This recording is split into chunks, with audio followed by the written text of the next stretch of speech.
Welcome back to Good Day Utah. A live look at the White House this morning, where for the first time in 50 years there will be a healthy food summit coming up this week.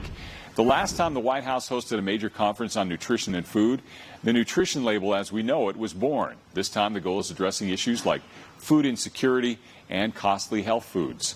Our Joe St. George reports on what to expect and why this gathering is not your typical White House meeting. Picking up groceries lately hasn't been fun. The price of chicken is up around 10% from last year. Cereal up 16%. Eggs up 16% too.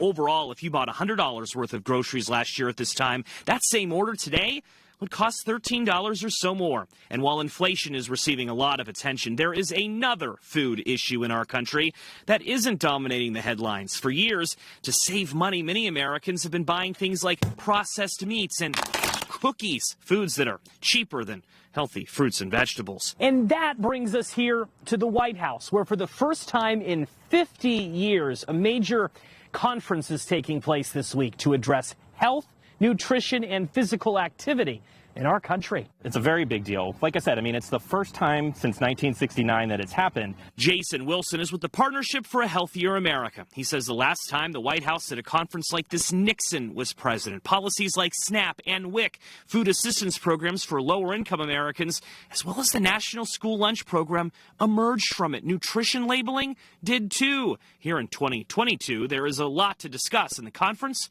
starts Wednesday. We're all about trying to get families access to nutritious food. Wilson says his group is looking forward to discussing with federal agencies, companies, and other nonprofits real ways the government can improve the health of communities where buying vegetables can be costly and a challenge, especially in places that lack reliable grocery stores. Government-sponsored delivery programs may be a solution. How do we make sure we unlock the convenience of delivery in underserved communities? There are studies that show that 2/3 of food insecure Americans will go on to develop diabetes. Is this partisan, though? Is this going to be another Democrat versus Republican fight?